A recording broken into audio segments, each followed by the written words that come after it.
Alors maintenant, on accorde une valeur à une icône. Donc, si je veux me laisser des traces au fur et à mesure pendant une séquence, euh, avec l'utilisation d'une icône, donc je vais aller voir dans la présentation ici.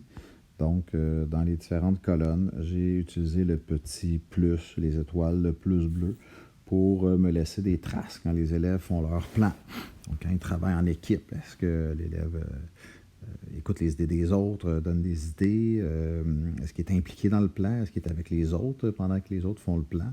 Donc, au lieu de le faire seulement à l'examen, ben, je me laisse des petites traces comme ça au fur et à mesure. Puis je peux le faire avec des icônes et donner une valeur à cette icône-là qui va se calculer à la fin puis qui va m'aider à porter mon jugement par la suite là, de façon plus efficace. Donc, je reviens ici en haut à gauche. Il y a les trois petits traits. Donc, je vais revenir au niveau des classes avec les trois petits traits. Donc, dans classe. En bas complètement, ma roue d'engrenage. Je vais descendre jusqu'à éditeur personnalisé. Et je dois me créer un éditeur. Donc, ici, moi, je vais aller avec les différents drapeaux, juste pour faire changement, là, comme exemple. Donc, le drapeau vert, le drapeau bleu, le drapeau rouge et le drapeau jaune. Ici. Je vais mettre le drapeau jaune en premier et le rouge ensuite. Et voilà. Donc, mon éditeur est créé. Une fois que c'est créé, je vais aller sur Fait. Je reviens avec mes trois petites lignes en haut. Et dans la deuxième colonne, le troisième élément, type de note et rubrique. Donc, mon type de note, je vais créer un type de note avec le plus bleu en bas à droite. Boom. Une note générale numérique, parce que je veux que mon icône ait une valeur numérique. Je vais appeler cet élément-là sécurité.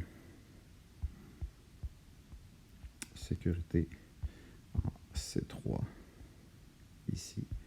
Valeur maximum de mon icône va valoir 10 points et minimalement 1 point. En bas de cette rubrique, vous avez réglage, arrondir et icône. Donc, je vais sur l'icône et je vais retourner chercher mes différents icônes. Donc, moi, j'avais choisi tantôt l'icône vert, auquel je vais attribuer la valeur de 10 points. Donc, moi, ça veut dire que l'élève était au-delà des attentes. Le deuxième icône étant le bleu. Donc, je vais lui attribuer au niveau des attentes. Donc, dans notre cas, à nous, le niveau des attentes est à 85. Légèrement en bas des attentes. Donc, on va aller à 75. Ici, prouve quelques difficultés. Oups, 6, je m'excuse. Et éprouve beaucoup de difficultés. Ici, avec 5, là, je vais me tromper ici, ça va être 7.5. Et 8.5, désolé. Quand c'est terminé, je vais cliquer sur Fait.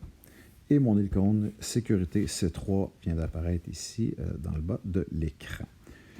Je retourne à ma classe en haut à gauche. Formation IDO CEO. Je vais prendre juste un autre icône. En cirque. J'ajoute une colonne. Donc, type de note, c'est celle qu'on vient de créer ici. Sécurité en C3. Et éditeur, je vais aller choisir celui que j'ai créé, éditeur personnalisé 2. Ici. Donc, quand je vais appuyer, mes icônes vont apparaître à cet endroit-là. Donc, je vais pouvoir venir leur attribuer la valeur et quand je vais en avoir plusieurs d'indiqués, ben, dans le fond, ils vont tous avoir une petite valeur. Je vais juste les indiquer pour démontrer l'exemple. Ici, terminé. J'ajoute un calcul.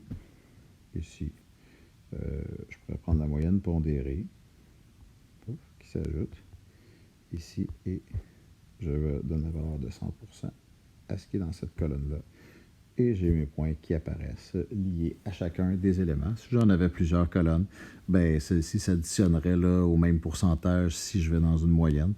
Ou si je veux donner une valeur différente à chacune des colonnes, ben, je vais dans Formule et je crée ma formule là, avec la priorité des opérations.